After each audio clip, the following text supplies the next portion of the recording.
What if one quiet week, not a grand gesture, not a dramatic change, could reshape how you relate to your own life?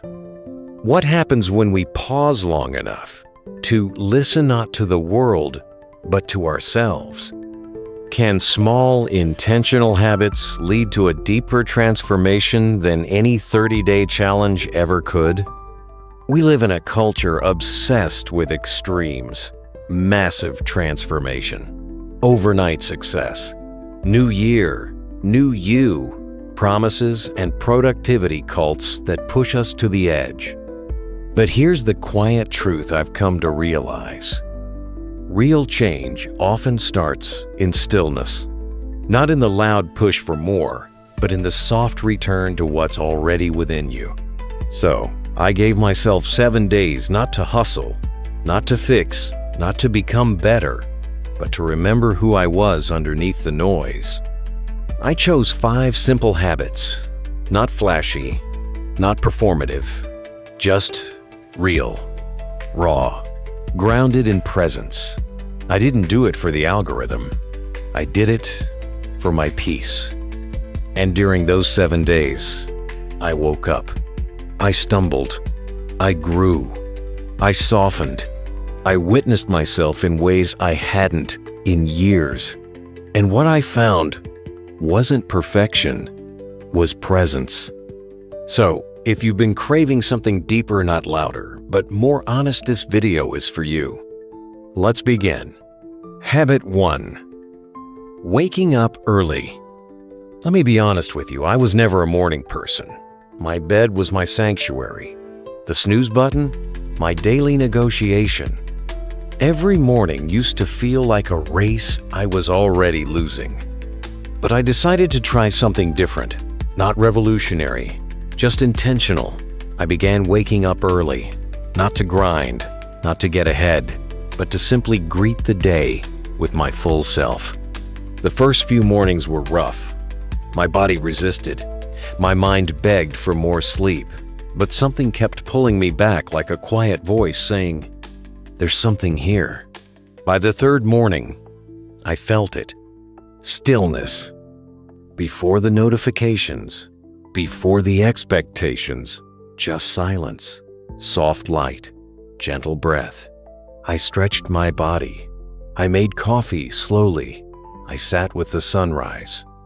And for the first time in a long time, I felt my life before the world rushed in. That early hour became sacred. No pressure, no performance, just presence. Even if 5 a.m. sounds impossible, what if you gave yourself 10 quiet minutes before the chaos begins? What if you let your day start with you instead of with your screen? That small shift changed everything for me, and it might just do the same for you. Let's gently move forward into habit 2, where the body speaks what the heart has held in silence. Habit 2, daily movement. Moving to remember who you are. Coming out of the quiet stillness of early mornings, I felt a deep urge to reconnect with my body, not in a punishing way, but in a gentle, mindful way. And that's where habit 2 found its place. Daily movement. This wasn't about weight loss. It wasn't about six-pack abs. This was about presence, about moving my body not to change it, but to meet it as it is, as I am. So I made a simple commitment. Move every day for just 20 minutes. That's it. Some days, I took slow, meandering walks around the block. On others, I stretched into a beginner yoga flow or laced up my shoes for a quiet jog. It wasn't intense. It wasn't pretty. But it was consistent. The first few days were uncomfortable. My body creaked. My energy lagged. I felt resistance not just physically, but emotionally too. Why was I doing this? Was it really worth it? But by day 4, something shifted. It wasn't just my muscles that felt lighter, it was my mind. I remember one morning vividly. I went for a run, As the sun was rising, the streets still quiet. The cold air kissed my skin. My breath found rhythm. And for the first time in a long time, I didn't feel like I was running away from anything. I felt like I was running home, to myself. Yoga became another sacred moment. I wasn't flexible. I wasn't graceful. But I was present. And that mattered more. It taught me to breathe, to listen, to soften, not just my body, but my expectations. Movement stopped being about working out. It became a ceremony of returning to my breath, to my strength, to my body as it is, and as it deserves to be honored. If you've struggled to move because it feels overwhelming, my advice is simple. Start where you are. 5 minutes. A walk, a stretch, a sway to your favorite song. It's not about perfect form. It's about forming a deeper connection with yourself. Because when you move mindfully, you don't just build muscle, you build trust with your own body. Habit 3. Journaling. Writing to hear yourself. After moving my body and reconnecting with my physical space, I noticed something else beginning to stir something internal. I was more aware, more awake, but also more emotionally full. And I needed somewhere for all that awareness to land. That's when journaling came in. To be honest, I never thought of myself as a journaler. I didn't keep a diary as a kid. I wasn't someone who filled notebooks with poetry or quotes. I thought journaling was for people who had extra time or a natural tendency to reflect. But I decided to give it a try. 10 minutes a night, no rules, no pressure. Just me, a pen, and a blank page. The first night, I sat in silence. My mind raced. What should I write? What if it's boring? But I reminded myself, this wasn't for anyone else. This wasn't a performance. It was a space mine alone. So, I started with the basics. Here's how my day went. Here's what I noticed. Here's what bothered me. And something strange happened. The words kept flowing. The page became a mirror. And what began as surface level soon became real. I started writing about what I feared and what I hoped for. I explored my insecurities, my goals, my moments of joy. I started a gratitude section. 3 things I appreciated each day. Some days, it was something big, like progress on a dream. Other days, it was the way the sunlight landed on my floor. One night, I wrote about a stranger who helped me with my groceries. It was such a small act, but when I wrote it down, it became bigger, more vivid. Like kindness had left a fingerprint on my day. And then I realized something powerful. Journaling wasn't just about remembering my life, it was about witnessing it. It helped me track patterns, process emotions, release tension. Sometimes I wrote pages, sometimes just a paragraph, but every time I felt lighter. This simple practice became my therapy, my meditation, my truth teller. So if you've ever felt hesitant to journal, I get it. But maybe don't call it journaling. Maybe just call it listening on paper. You don't have to sound wise. You don't have to be consistent. Just be honest.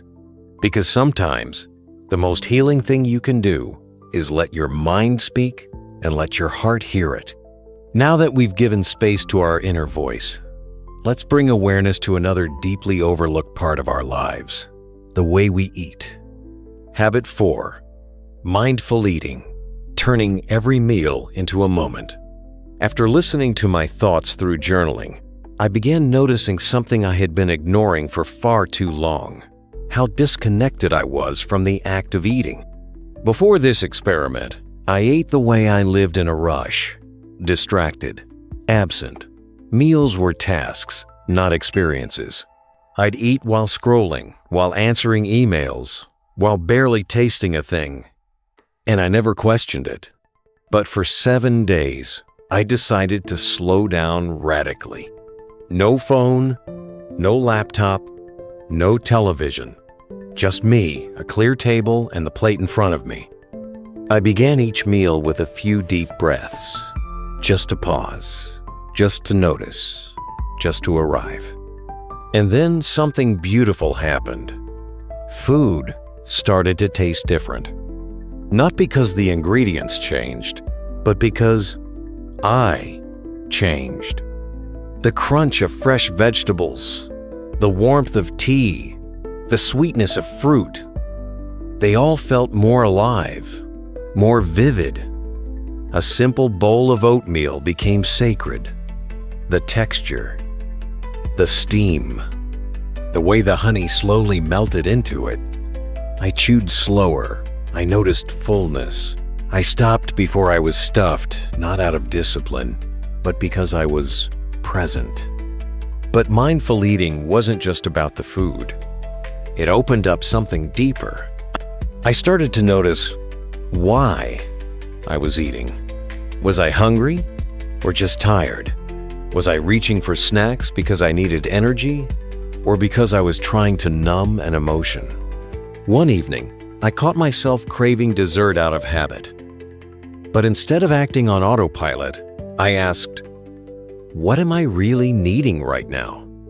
The answer wasn't sugar. It was rest. I made a cup of herbal tea instead. And it felt like a small act of self-respect. Mindful eating isn't about restriction. It's about relationship with your body, with your feelings, with the act of nourishment. And when you eat with awareness, you don't just feed your hunger, you honor your wholeness. Habit 5, limiting screen time, reclaiming real life. After nourishing my body with mindful eating, I began to notice just how fragmented my attention had become. My mind, once quieted by breath and presence, was now constantly pulled, not by real needs, but by glowing rectangles. So, I made a decision to unplug. Just 1 hour a day. No social media. No mindless scrolling. No screens. Unless absolutely necessary. And to be honest, it was harder than I expected. The first day, I kept reaching for my phone without even realizing it. The urge wasn't conscious, it was habitual, like a reflex born out of boredom, avoidance, or simple distraction. But the moment I resisted that urge, something precious returned. Time, asterisk. Time I didn't know I was losing. In that reclaimed hour, I began to rediscover parts of myself that had gone quiet. I read books I had forgotten I owned. I walked without my phone, listening not to podcasts, but to birds. I wrote, not to post, but to process. I cooked meals slowly, without YouTube videos playing in the background, and the ripple effects were profound. I began falling asleep easier. My dreams became richer, my sleep deeper. The constant overstimulation that I'd normalized began to fade. Without screens, I saw life again. I noticed people's eyes in conversation. I heard nuance in voices. I felt stillness in ways I hadn't since childhood. One day, I sat in a quiet cafe with nothing but a notebook, no music, no email, just the sound of the world moving gently, softly. And within that simplicity, I felt something rare, peace, asterisk. A kind of peace that isn't downloaded, isn't streamed, isn't liked or shared. It just is, asterisk. If limiting screen time feels daunting, don't aim for perfection. Start small. Try 20 minutes. or a walk without your phone, or one meal, screen-free. Because what you gain in return isn't just productivity, it's presence. And in this fast, loud world, presence is revolutionary. The power of small, mindful changes. If there's one thing I've learned from these 7 days, it's this. You don't need to overhaul your life to transform it. You don't need to wait for rock bottom or some major breakthrough to begin again. Sometimes, all it takes is a gentle return to yourself, to the moment, to the breath. Each of these 5 habits taught me something unique, but together they created a rhythm, a way of living that felt slower but richer, softer but stronger, simpler but far more meaningful. Waking up early wasn't just about productivity, it was about peace. Daily movement wasn't just about fitness, it was about freedom. Journaling wasn't about writing, it was about witnessing. Mindful eating wasn't about control, it was about connection. And limiting screen time wasn't about restriction, it was about remembering. Remembering what it means to be present, to feel, to really see. And maybe, somewhere in this video, one of these habits whispered to you. If it did, I hope you'll follow that whisper. Start small, start gently, start where you are. You don't have to do it perfectly, just do it mindfully. Let me know in the comments, which habit are you most curious about trying? Share this video with someone who's been craving a quieter kind of growth.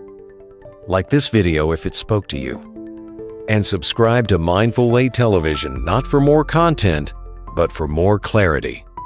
Here, we're not chasing viral, we're chasing presence.